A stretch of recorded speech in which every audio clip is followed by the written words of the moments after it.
Okay, today is July 10th, and I just received this RCA Victor record player from eBay, and it is plugged in, as you can see. It goes all the way to the wall. We are plugged in.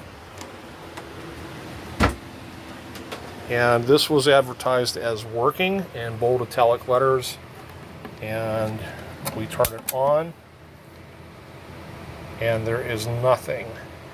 Yeah, I'm going to give it a couple seconds for it. It's a tube set. I'll give it a second to warm up.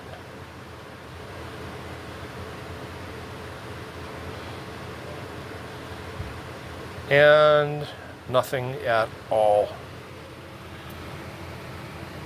It's turned on, it is plugged in, and it is not moving. I might add that this was shipped.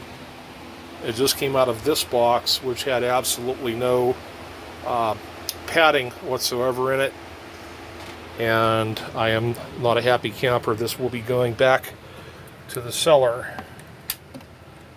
Try again.